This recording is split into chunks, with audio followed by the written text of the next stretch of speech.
My old-fashioned in-laws made me eat in the kitchen and refused to be at the same table as me because I should serve them, until they learned who I really was. My husband Tom's parents made it crystal clear from our engagement that I wasn't good enough for their family, because I grew up working class while they owned a chain of furniture stores. The first time I had dinner at their house, his mother Janet looked at my ring and said, "Well, at least Tom got a good deal on it," then told me I could eat in the kitchen while they discussed family business. I thought she was joking until she literally pointed to the kitchen and said, "The plates are in there, you can help yourself after you serve us." Tom just sat there looking uncomfortable while I served 4 adults their dinner, then ate alone listening to them talk about me like I wasn't 10 feet away. This became the pattern for every single family meal. I'd arrive and Janet would immediately hand me an apron saying, "The help should look the part." His father Richard would list what everyone wanted to drink and wait for me to serve them before they'd even say hello. I'd spend the entire meal bringing them things while my plate sat getting cold in the kitchen. They'd ring this little silver bell when they needed something and actually expected me to come running. Tom would weakly protest sometimes, but they'd shut him down saying, "She needs to learn her place in this family hierarchy." During holiday dinners, it was even worse. I'd cook for 2 days preparing everything from scratch while Janet criticized every dish saying things like, "This is why we usually hire professionals." When her rich friends came over, she'd introduce everyone, then gesture at me saying, "And that's Tom's wife, she's helping out today." Not even using my name, just calling me the help in front of strangers. She'd make me wear this stupid white serving outfit she bought specifically for when I was at their house. His sister Leslie was just as bad. She'd snap her fingers at me for refills and leave her dirty tissues on her plate for me to clean up. She'd loudly tell people, "Daddy says we have to include her, but at least she makes herself useful, unlike those lazy gold diggers." As if I wasn't working full-time as a registered nurse while serving their ungrateful family elaborate dinners every Sunday. Richard was the worst with his little comments. "Good help is so hard to find, but at least Tom's wife knows her station." Or, "Some people are born to serve others, there's no shame in that." He'd critique how I poured wine and how I held serving platters like I was training to be their personal butler. They'd discuss their vacation homes and investment properties while I cleared dishes, making sure to mention how people like me would never understand their world. 2 years this went on. 2 years of eating alone in their kitchen while they sat around their dining table talking about me like I was hired help. 2 years of Tom making excuses about how they were just old-fashioned and would come around eventually. 2 years of them ringing that horrible bell and expecting me to jump. Then Janet decided to throw this massive dinner party for Richard's 70th birthday. She called me 2 weeks before with a list of 40 guests and detailed menu requirements. "Obviously, you'll be serving, not sitting," she said like that wasn't already assumed. I agreed enthusiastically and told her I'd handle everything. What I didn't tell her was that I'd been promoted to head of nursing at my hospital and had just gotten a substantial raise that put my salary above Tom's. I also didn't mention that one of the dinner guests, Dr. William Bauer, was my hospital's chief of staff who'd become a close mentor. Or that Judge Dorothy Mills was my patient who I'd helped through cancer treatment. Or that 3 other guests were doctors I worked with daily. The night of the party, I showed up in the serving outfit Janet required and started setting up. Guests arrived and Janet did her usual introduction routine, completely skipping me while I served drinks. Then Dr. Bauer walked in. Janet started gushing about how wonderful it was to have such an esteemed doctor at their table. He looked right past her and walked straight to me. "Nurse Director Coleman, what are you doing here?" he said loud enough for everyone to hear. "And why are you dressed like that?" I smiled and said, "Oh, I'm married to Tom, I'm just helping out tonight." He looked horrified. "Helping out? You're the best nursing director we've ever had, you just restructured our entire cardiac unit. Why are you serving drinks?" Judge Mills overheard and came over immediately. "Catherine? Catherine Coleman? You saved my life last year and you're serving drinks at a party?" By now everyone was staring. Janet tried to interrupt, saying, "She's not really a nurse, she just helps out at the hospital." "Doctor," Bauer laughed out loud. "Helps out?" "She runs a department of 200 nurses and just got published in the New England Journal of Medicine. She makes more than most of our attending physicians." My in-laws stared at me. The room goes completely silent as every guest stares at me standing there in the serving outfit holding a tray of drinks. Janet's face turns bright red while Richard looks like he just swallowed something bitter, and Leslie's mouth hangs open in shock. I can feel 40 pairs of eyes on me, and the weight of the tray suddenly feels like nothing compared to the weight of this moment. Janet's fingers grip the edge of the dining table so hard her knuckles turn white. Richard sets down his wine glass with a sharp clink that echoes through the silent room. Leslie looks between her parents and me like she's watching something she can't quite believe is happening. The tray in my hand starts to shake slightly, and I set it down on the nearest surface before I drop it. "Doctor." Bauer turns to Janet and says loudly enough for everyone to hear that I run one of the most efficient nursing departments in the state, and just published groundbreaking research on cardiac care protocols. Judge Mills adds that I saved her life during cancer treatment and asks again why someone of my skill is dressed like household staff. Janet opens her mouth, but no sound comes out at first. Richard's face has gone from shocked to angry red. The other guests start whispering to each other, and I can see several people pulling out their phones, probably to look up my name and credentials. Tom finally stands up from the table looking pale and starts to say something, but I cut him off by calmly setting down the tray and removing the ridiculous white serving apron. I tell the gathered guests that I've been serving my in-laws every family meal for 2 years while they ate, and discussed me like I wasn't there. The room somehow gets even quieter. Someone near the back coughs. Janet makes a strangled sound. I fold the apron carefully and set it on the side table where I've set down countless trays of appetizers and drinks over the past 2 years. My hands are steady now. One of the other doctors from my hospital speaks up, saying he had no idea I was related to the Colemans and thought I was actually hired catering staff. The real catering staff Janet hired arrives at that moment and stands confused in the doorway while I'm clearly dressed similarly, but being discussed as family. The head caterer looks at me, then at Janet, then back at me, clearly trying to figure out what's happening. The 3 servers behind her carry trays of food and stand frozen, waiting for direction. Janet tries to recover by laughing nervously and claiming this was all a misunderstanding, and that I insisted on helping out tonight. Doctor. Bauer looks at her with obvious disbelief and says that doesn't explain why I've been introduced as the help, rather than as Tom's accomplished wife. Judge Mills nods and adds that she's known me for over a year through my hospital work and has never once heard me mentioned as part of the Coleman family. Richard attempts to interrupt, but Doctor. Bauer holds up his hand and continues speaking about my recent promotion and the research paper I published that's being used to change protocols at hospitals across the region. I excuse myself and walk to the kitchen where I change out of the serving outfit and into the nice dress I brought in my car after my serving duties were supposedly done. My hands shake as I unzip the white uniform and let it fall to the floor. The dress is navy blue and cost more than I usually spend, but I bought it specifically for this moment, even though I didn't know exactly when this moment would come. When I return to the party, several guests are standing in awkward clusters, clearly discussing what they just witnessed.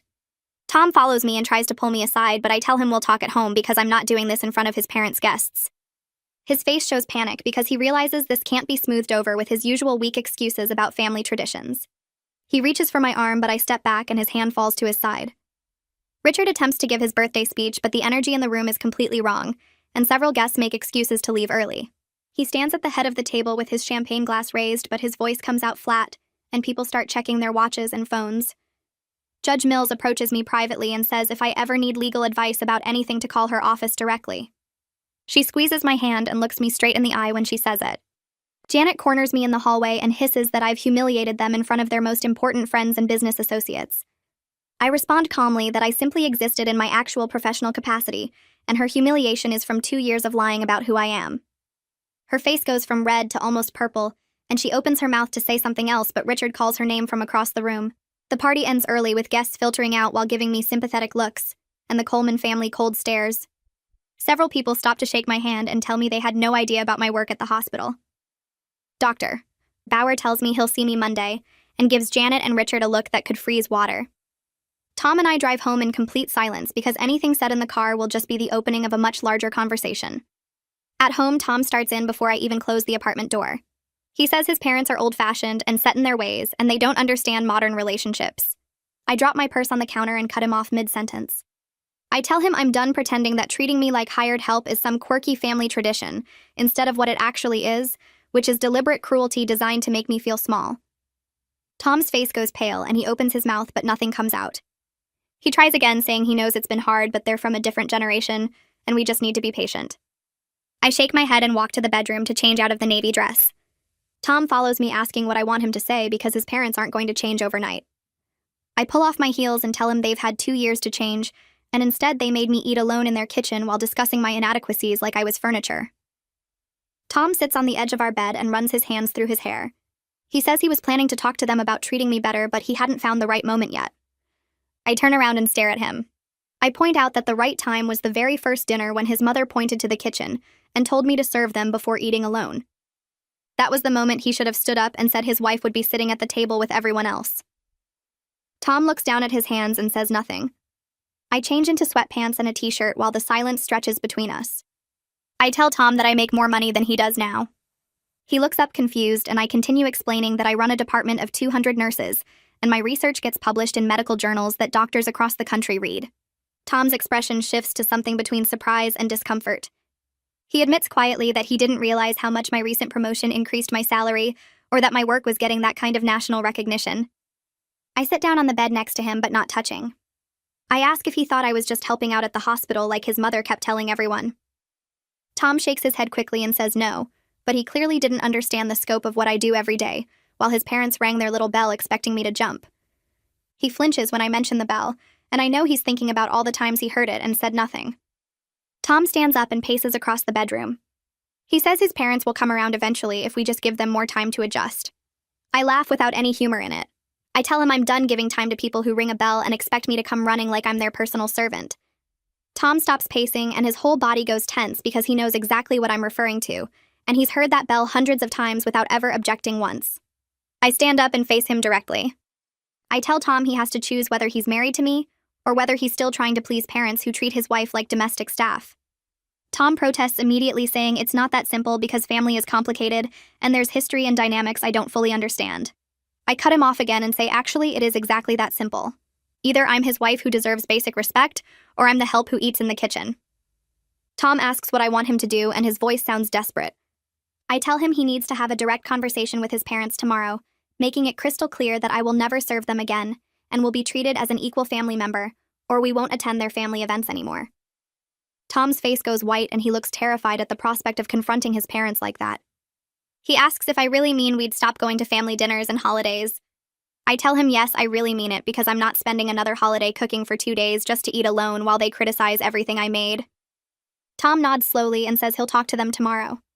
He looks like he might be sick.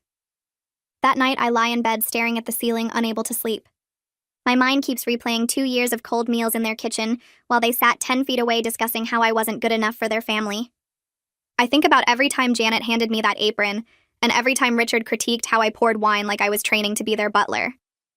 Tom tosses and turns beside me, and I can tell he's not sleeping either. He's clearly anxious about the conversation he promised to have with his parents tomorrow. Around 3 a.m, I hear him get up and go to the living room. I don't follow him. The next morning, I wake up to my phone buzzing with text messages. 3 different doctors who were at the party have sent messages saying they had no idea I was dealing with that kind of situation at home and offering their support. One message says, if I ever need to talk about work-life balance issues, to call anytime. Another says the way Richard's family treated me was completely unacceptable, and they're sorry they didn't speak up more forcefully at the party. I scroll through the messages, feeling a mix of gratitude and embarrassment. Then I see Dr. Bauer's message. It says we need to talk Monday morning about whether this home situation is affecting my work performance and well-being. My stomach drops reading that because it sounds serious and official. I text Zoe a quick summary of what happened at the party, and within minutes my phone rings. Zoe is furious on my behalf before I even finish explaining. She asks why I never told her how bad things were with Tom's family. I sit on the couch and admit I was embarrassed about the whole situation. I kept hoping it would get better if I just proved myself worthy to Tom's family by being helpful and capable. Zoe makes a disgusted sound and says, I shouldn't have to prove anything to anyone, especially not by serving them dinner while they treat me like hired help. She asks what Tom has been doing this whole time, and I tell her about the conversation we had last night. Zoe says it's about time Tom grew a spine, but she'll believe it when she sees him actually stand up to his parents. We talk for almost an hour, and by the end I feel slightly better having told someone the full story. Tom comes back to the apartment around noon looking shaken and pale. He sits down heavily on the couch and says the conversation with his parents didn't go well at all. I ask what happened, and Tom explains that his mother cried and said I deliberately humiliated them in front of their most important friends and business associates. His father said I was being dramatic about harmless family dynamics, and that I clearly don't understand how their household works.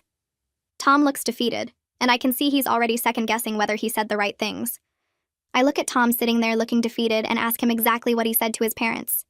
He shifts in his seat and admits he tried to explain both sides of the situation and help them understand why I felt hurt. I feel something cold settle in my chest because that's exactly the problem. I tell him there aren't both sides when someone is being treated as lesser than. There's just them treating me like hired help for 2 years, and him letting it happen. He needed to simply tell them it stops now, not try to make them understand my feelings like my hurt is up for debate. Tom opens his mouth to respond, but his phone buzzes and he looks at it, then looks at me with an expression I can't quite read. He says his parents think I should apologize for making a scene at the party, and then they can all move past this. I actually laugh out loud because the audacity is almost impressive. I tell Tom if he agrees with them even a little bit, he can pack a bag tonight. His eyes go wide and he quickly backtracks, saying, of course he doesn't think I should apologize, but maybe we could all sit down and talk through the misunderstanding.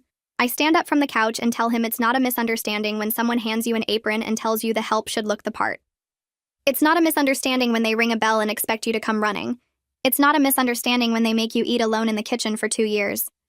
Tom looks like I just slapped him, and I realize he's been calling it a misunderstanding in his own head this whole time, to avoid facing what his family actually did.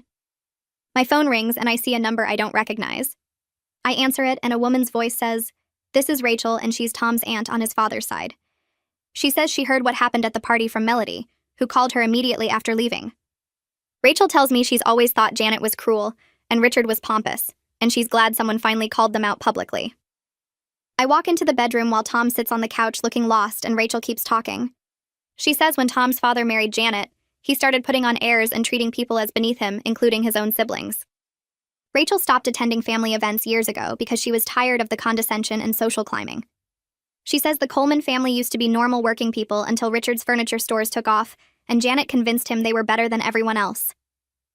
I sit on the edge of the bed listening to Rachel describe a version of the Coleman family I never knew existed. She tells me Richard's brother still works in construction, and Janet won't let him in the house because he shows up with dirt on his boots. Rachel says she tried to warn Tom years ago that his parents were turning into snobs, but he was already trained to keep peace at any cost. We talk for almost 30 minutes, and Rachel suggests we meet for coffee so she can tell me more about the family dynamics. I agree, and we set a time for Wednesday afternoon at a cafe near my hospital. When I come back to the living room, Tom is still sitting in the same spot staring at his phone. I tell him his Aunt Rachel called, and he looks surprised, then worried. He asks what she wanted, and I say she wanted to tell me she's on my side and always thought his parents were awful. Tom rubs his face with both hands and says Rachel has been mad at his dad for years over some family drama he doesn't really understand. I tell him it sounds like Rachel just got tired of being looked down on by people who think money makes them superior. The next few days pass in tense silence between Tom and me. He goes to work and comes home, and we eat dinner without talking much. I can tell he's struggling with everything that happened and doesn't know how to fix it. On Wednesday, I meet Rachel at the coffee shop, and she's waiting at a corner table with 2 cups already ordered. She's in her 50s with gray hair and kind eyes, and she hugs me like we're old friends. Rachel tells me stories about Tom growing up, and how his parents would rank people by their jobs and income at family gatherings. She says Tom learned early that keeping peace meant going along with their judgments even when he knew they were wrong. Rachel describes how Tom's grandfather was a carpenter who built things with his hands, and Janet made comments about manual labor being beneath their family now. She says Tom watched his parents cut off anyone who didn't fit their new image of success. Rachel tells me Tom is a good person, who got trained from childhood to put his parents' comfort over everything else, including his own values. She thinks he can change, but it will take him choosing to disappoint his parents over and over until new patterns form. I ask Rachel why she's telling me all this, and she says because Tom needs someone in his corner who won't let him slide back into old habits. She says his parents will push and manipulate and guilt trip, and he needs to know someone supports him when he stands up to them. We talk for 2 hours, and by the end, I feel like I understand Tom better, even if I'm still angry about the last 2 years. Rachel gives me her phone number and tells me to call anytime I need support, or just want to vent about Coleman family nonsense. On Monday morning, I go to work and try to focus on my department responsibilities, but my mind keeps drifting to everything that happened. Around 10 o'clock, my assistant tells me William wants to see me in his office. I walk down to the administrative wing and knock on his door. He gestures for me to sit and closes the door behind me. William asks directly if my home life is stable and if I need any support resources. I assure him this situation is being handled and won't affect my work performance, but I appreciate his concern for my well-being. He nods and says he wouldn't normally get involved in staff personal matters, but what he witnessed at that party concerned him. I tell him Tom and I are working through some family boundary issues and it's getting resolved. William seems satisfied with that answer, and then his expression changes to something more positive. He says the hospital board was impressed by my research publication and wants to expand my department's role in developing new cardiac care rules across the entire hospital system. This promotion would mean another big raise and more power over hospital-wide nursing standards. I sit there processing what he just said because this is exactly the kind of opportunity I've been working toward for years. William explains the board wants to create a new position of chief nursing officer, and they want me to take it. The salary he mentions is almost double what I make now. I accept the expanded role immediately and feel this surge of pride that my professional world sees my worth even as my in-laws spent 2 years trying to make me feel small. William shakes my hand and says the official announcement will go out next week, but he wanted to tell me personally first. I walk back to my office feeling like I'm floating because this promotion is huge for my career. The difference between how I'm treated at work versus at Coleman family dinners hits me hard. At the hospital, people respect my expertise and value my contributions. At Tom's parents' house, they handed me aprons and rang bells. I sit at my desk and realize I can't go back to those Sunday dinners ever again, no matter what Tom wants or what his parents agree to. That version of me who served them quietly while they talked about how I'd never understand their world is gone. Tuesday morning, my phone buzzes with a text from Leslie that says I owe Janet an apology for ruining Richard's birthday party and embarrassing the whole family in front of their friends. I read it twice, then delete it without responding, because engaging with Leslie's entitled demands is exactly what I'm done doing.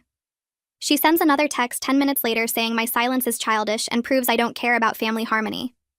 I block her number and feel this strange sense of calm wash over me. 2 years of taking their abuse, and now I'm just done letting them treat me like I owe them anything. Tom sees me delete the texts and asks what Leslie wanted, but I tell him it doesn't matter because I'm not participating in their guilt trip campaign anymore. He looks worried and says his family is probably going to keep pushing until I acknowledge what happened at the party. I pour my coffee and tell him they can push all they want, but I'm not apologizing for existing in my actual professional capacity, instead of the servant role they invented for me. Wednesday afternoon, Tom's phone rings while we're eating lunch, and I can tell from his expression it's his mother. He steps into the bedroom to take the call, and I hear his voice getting tense through the door. When he comes back out 20 minutes later, his face looks strained and tired. Janet called crying because Melody and 2 other friends have been asking uncomfortable questions about why I was dressed as serving staff at the party. Tom sits down heavily and tells me his mother is upset that her social circle now sees her differently, and she doesn't know how to explain what happened. I set down my fork and look at him directly. His mother's social embarrassment is a natural consequence of treating people poorly in front of witnesses. Tom's jaw tightens and he says, I'm being unforgiving, and his mother is genuinely distressed about losing face with her friends. I tell him I'm not being unforgiving, I'm being appropriately boundaried, and there's a difference. He runs his hands through his hair looking frustrated and says, I'm making this harder than it needs to be. I ask him what exactly he thinks would make this easier, and he doesn't have an answer for that. Thursday evening, Tom suggests we attend his parents' regular Sunday dinner to show we're moving past this situation and demonstrating family unity. I look at him across our living room and tell him I'll attend Sunday dinner when his parents invite me as a guest, who will sit at their table as an equal. Tom's face falls and he says that's basically the same thing as what they're already offering. I explain that it's not the same thing at all because showing up without a clear invitation means I'm still operating under their old rules, where my presence is assumed and my role is servant. He argues that I'm being too rigid about semantics when his parents are clearly trying to move forward. I tell him the semantics matter because they reveal who has the power in the relationship, and I'm done accepting a subordinate position in his family structure. Friday morning, Tom calls his parents, and I can hear him on the phone trying to explain my position about needing a proper invitation. He comes back looking defeated and reports that Richard said I'm being unreasonable and controlling by making demands about how family dinners work. I tell Tom that his father calling boundaries unreasonable is exactly the problem we're addressing. Tom throws his hands up and says he's trying to bridge both sides, but nobody is willing to compromise. I point out that I compromised for 2 years by eating in their kitchen, and the only thing I'm asking now is basic respect. He goes quiet because he knows I'm right, but doesn't want to admit his parents are the ones being inflexible. I can see him struggling with the fact that supporting me means disappointing his parents, and he spent his whole life avoiding that exact conflict. Saturday afternoon, Zoe comes over with 2 bottles of wine and we settle onto my couch while I catch her up on everything that happened since the party. She listens without interrupting while I describe Leslie's texts and Janet's phone call, and Tom's failed attempts to negotiate some middle ground. When I finish talking, Zoe pours us both more wine and says something that hits me hard. Tom's inability to stand up to his parents isn't just about family dinners, but reveals how he'll handle future conflicts when his comfort is pitted against my dignity. She points out that this pattern will show up in every major decision we make together. I sit there holding my wine glass and realize she's completely right. Children, career moves, where we live, how we spend money, his parents will have opinions about all of it and expect compliance. Tom will be stuck in the middle trying to keep everyone happy while I get pushed into whatever role makes his parents most comfortable. Zoe asks me directly if I think Tom can actually change, or if this is just who he is at his core. I don't have a good answer for that question, and we sit in silence for a while just drinking wine and staring at my living room wall. Sunday morning, I wake up thinking about what Zoe said, and can't shake the feeling that she identified something crucial about my marriage. This pattern will repeat with every major life decision, unless Tom fundamentally changes how he responds to his parents' demands. If we have kids, Janet and Richard will expect control over parenting choices. If I get offered a job in another city, they'll pressure us to stay close. If we need money, they'll offer it with strings attached. Every milestone will become another negotiation, where Tom tries to balance my needs against his parents' expectations, and I end up compromising my dignity to keep the peace. I get up and make coffee while Tom sleeps in and realize I can't keep living like this. The promotion at work showed me that people can value my contributions and respect my expertise. I don't need to accept a family dynamic where I'm constantly proving I deserve basic courtesy. 2 weeks pass with tension hanging over everything Tom and I do together. We're polite but distant, and he stops mentioning his parents entirely around me. Then on a Tuesday afternoon, a cream-colored envelope arrives in our mail addressed to both of us in Janet's careful handwriting. I open it and find a formal note written on expensive stationery. Janet writes that perhaps they moved too quickly in assigning me hosting duties and going forward. I'm welcome to sit at the table as a guest. The note doesn't apologize or acknowledge wrongdoing, but frames the whole thing as a generous accommodation she's making. I read it 3 times looking for any hint of actual remorse or understanding, but find none. The language is all about what she's willing to allow, rather than recognition that their treatment was wrong. I show Tom the note when he gets home from work, and he looks relieved, like this solves everything. I tell him this isn't enough because his mother is still positioning herself as the authority who decides where I'm allowed to sit in their home. Tom's shoulders slump and he asks what else I expect when his mother is clearly trying to make things right. I explain that making things right would involve acknowledging they treated me poorly and committing to change, not just granting me permission to sit at their table like it's a privilege. Tom looks defeated and says he doesn't know what else he can do to fix this situation. I set the note down on our kitchen counter and tell him he needs to stop trying to fix things between me and his parents, and instead fix his own response pattern of prioritizing their comfort over my basic dignity. He gets defensive immediately and says he's been trying, but his parents won't budge and I won't compromise, and he's stuck in the middle. I tell him he's only stuck in the middle because he keeps putting himself there instead of standing beside me where he belongs. The argument that's been building for weeks finally breaks open that night. Tom sits on the couch looking exhausted while I stand in the kitchen doorway with my arms crossed.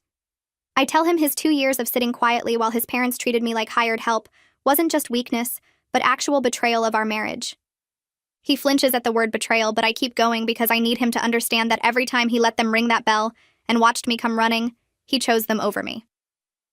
Tom rubs his face with both hands and says he knows it looks bad from my perspective, but I don't understand how hard it is to change patterns that got drilled into him from childhood. He says his parents raised him to respect their authority, and standing up to them feels like violating something fundamental about who he is. I ask him if being a good husband isn't also fundamental to who he is, or if that ranks below being an obedient son. He doesn't have an answer for that, so he just stares at the coffee table between us. I move to sit in the chair across from him and lean forward so he has to look at me. I point out that I was also raised with values including respecting myself, and somehow I managed to be polite to his family for 2 years, while they systematically degraded me. I bit my tongue through hundreds of those dinners and smiled while serving them, and never made scenes even when his mother handed me that ridiculous white outfit. Tom opens his mouth to respond, but I'm not done talking. I tell him that my parents taught me to treat people with basic human dignity. And his parents taught him that some people deserve to be treated as lesser, and the difference between us is that I didn't let my upbringing become an excuse for hurting the person I married. Tom goes completely quiet because he can't argue that his respect for his parents should override basic respect for his wife. The silence stretches out until I get up and go to our bedroom, leaving him sitting there alone. 3 days later, Judge Mills calls my cell while I'm on my lunch break. She asks how I'm holding up after the birthday party situation, and I tell her honestly that things with Tom's family are complicated, but I'm managing. She makes a sympathetic sound, and then mentions almost casually that she serves on a hospital board with Richard Coleman. My father-in-law apparently sits on the board for the regional medical center that partners with my hospital for certain programs. Judge Mills says Richard has been noticeably quiet at the last 2 board meetings, and seems aware that his social standing took a real hit from what happened at the party. She tells me that several board members who were at the dinner have been asking her questions about me and my work, and she's been happy to tell them about the excellent care I provided during her cancer treatment. I thank her for the support, and she says that sometimes the best response to people who try to diminish you is simply continuing to excel at what you do. After we hang up, I sit in my car feeling a strange mix of satisfaction and sadness that my professional reputation is now affecting Richard's social circles. The following Tuesday, I lead a major presentation to the medical board about new nursing protocols I developed for cardiac care. I spent weeks preparing the research and compiling data showing how these protocols could reduce patient complications by almost 30%. Standing at the front of the conference room with my presentation displayed on the screen behind me, I walk the board through each protocol, explaining the medical reasoning, and showing the preliminary results from our trial implementation. The doctors and administrators ask tough questions, and I answer each one with specific data and real examples from our cardiac unit. When I finish the presentation, the entire board stands up and applauds. Dr. Bauer is beaming at me from his seat, and several other doctors come up afterward to shake my hand and compliment the thoroughness of my research. Shane Bradshaw pulls me aside near the coffee station and tells me quietly that the board has been discussing creating an even larger administrative position that would oversee nursing standards across multiple departments. He says my name keeps coming up as the obvious choice for that role, and I should expect a formal conversation about it soon. I drive home from the hospital that evening feeling energized and proud of what I accomplished.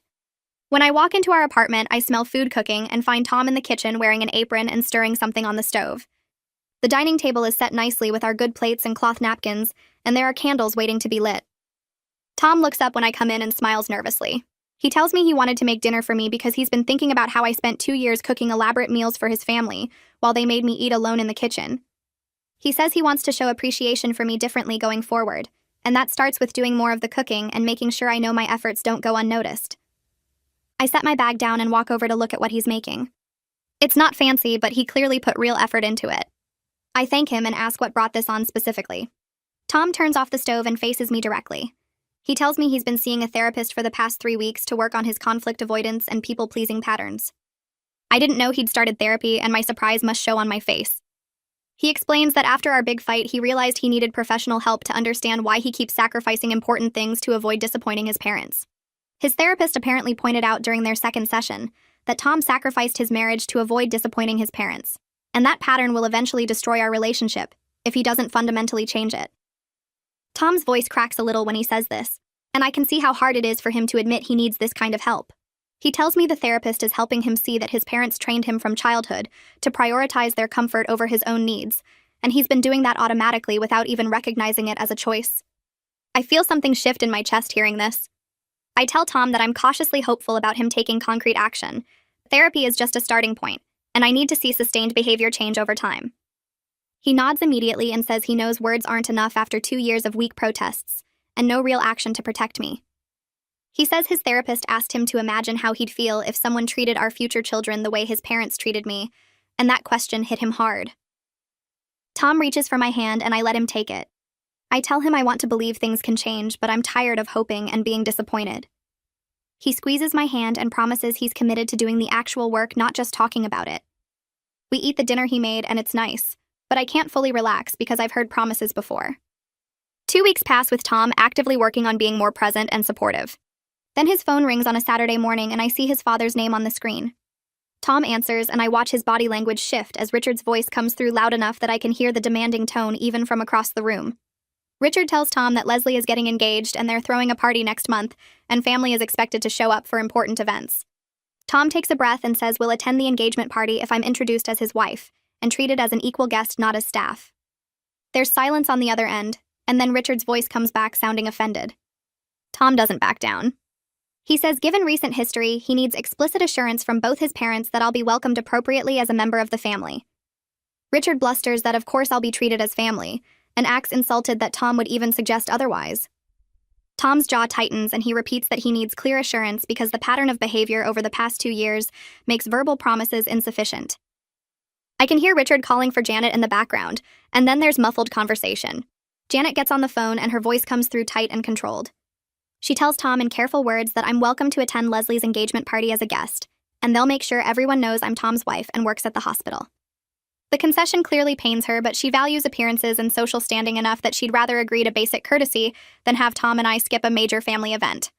Tom confirms the terms one more time and then ends the call. He looks at me and I can see he's shaking slightly from the confrontation. I tell him that was a good start. The next week, Zoe texted me asking if I'd picked out something to wear to Leslie's engagement party. I told her I hadn't even thought about it, and she immediately insisted we go shopping together that Saturday.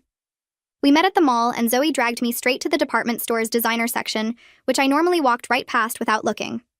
She pulled dress after dress off the racks, holding them up against me, and shaking her head until she found a navy blue sheath dress with subtle beading along the neckline. The price tag made me flinch, but Zoe reminded me that I'd just gotten a huge raise and deserved to look like the successful professional I actually was. I tried it on, and when I looked in the mirror, I barely recognized myself. The dress fit perfectly and made me look polished and confident in a way my usual department store clothes never did. Zoe grinned and said this was the outfit of someone who runs a hospital department, not someone who serves drinks in a white apron. I bought the dress along with new shoes and felt a strange sense of power carrying the shopping bag to my car. The night of Leslie's engagement party, I spent an hour getting ready, and when Tom saw me walk out of the bedroom, his eyes went wide. He told me I looked beautiful, and I could see he was nervous about how his family would react to me showing up looking like I belonged at their fancy event. We arrived at the country club where Leslie's party was being held, and I took a deep breath before getting out of the car. Tom squeezed my hand and we walked in together with him staying right beside me instead of wandering off to find his parents like he used to do. Janet spotted us immediately and came over with a tight smile. She introduced me to a couple standing nearby, saying this was Tom's wife, Catherine, who worked at the hospital. The introduction was bare minimum and she moved on quickly, but I noticed she didn't add any comments about me helping out or being useful. Several guests from Richard's birthday party were also at this event, and they made a point of coming over to greet me warmly. One of the doctors asked how my new research project was going, and another asked if I was still planning to present at the medical conference next month. I could see Janet standing a few feet away with her smile getting tighter as people treated me with obvious respect and asked detailed questions about my nursing work. Leslie's fiancé approached me about an hour into the party and introduced himself as Tyson. He said Leslie had mentioned I was a nursing director, and he was impressed because his mother worked as a nurse for 30 years. We ended up having a genuine conversation about healthcare and staffing challenges, and he seemed genuinely interested in my perspective. At one point, he looked confused and said Leslie had described me as someone who helped out at family events, but clearly I had a serious career. I just smiled and said family dynamics could be complicated, and he nodded like he understood more than he was saying. Tom stayed close to me throughout the party, and when his father started to hand him an empty glass with an expectant look, Tom politely said he'd get his own drink in a minute. It was such a small moment, but I saw Richard's surprised expression, and knew this represented Tom actively changing the automatic compliance pattern he'd followed his whole life. Rachel showed up later in the evening and made a point of sitting with me and Tom at one of the cocktail tables. She talked loudly about my recent publication in the medical journal and asked detailed questions about my promotion and expanded role at the hospital. Janet was standing close enough to overhear the entire conversation, and I watched her expression shift as she realized other family members didn't share her dismissive view of me.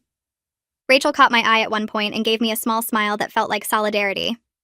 When the party finally ended and Tom and I walked back to the car, he let out a long breath. He told me he'd felt anxious the entire time waiting for his parents to revert to their old patterns, but was relieved they'd maintained basic courtesy.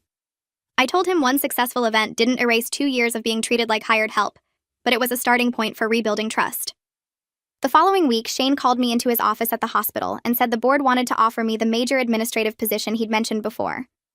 The role would make me one of the highest-ranking nurses in our entire regional hospital system and would involve developing nursing protocols for 6 hospitals instead of just 1.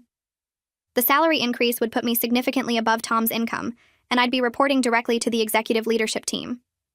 I accepted the position immediately and felt this surge of validation that my professional world recognized my competence, even as my in-laws had spent 2 years trying to diminish me. When I got home that evening, I told Tom about the new position, and he congratulated me genuinely, saying he was proud of my success. I could see him processing what it meant that his wife would be out earning him substantially, but he was working hard to be supportive rather than threatened by my career advancement. 2 days later, Tom's phone rang while we were eating dinner, and I saw his mother's name on the screen. He answered, and I listened to Janet's voice coming through tight and controlled. She told Tom that Melody's husband, who served on the hospital board, had mentioned my new administrative position at their tennis club. Janet said congratulations in a way that sounded like the word physically hurt her to say. The call lasted less than 2 minutes and was awkward and stiff, but it represented some form of acknowledgement of my professional achievement. After Tom hung up, he looked at me and said his mother had never called just to congratulate him on anything work-related in his entire adult life. I told him that was because his mother had always assumed he'd be successful, while she'd assumed I'd amount to nothing. The conversation about my new position happened over dinner at our apartment, and afterward, Tom suggested we sit down and talk seriously about how we'd handle his family going forward. He pulled out a notepad, which felt formal, but I appreciated that he was treating this like something requiring actual planning, rather than just hoping things would work out. We spent 2 hours going through different scenarios and what our responses would be. Tom wrote down that we'd arrive together at family events and leave together with no exceptions. If his parents asked me to help with serving or hosting duties, I'd politely decline and Tom would back me up immediately. If they made dismissive comments about my work or background, Tom would call it out in the moment, rather than letting it slide. We agreed that if his parents violated these boundaries repeatedly, we'd reduce contact to major holidays only. Tom looked nervous writing it all down because seeing the boundaries in black and white made them real and enforceable rather than vague promises. He asked if I thought he could actually follow through when the moment came, and his parents were staring at him expecting compliance. I told him honestly that I didn't know, but I needed him to try because our marriage couldn't survive him choosing their comfort over my dignity every single time. He nodded and said his therapist had told him the same thing using almost identical words.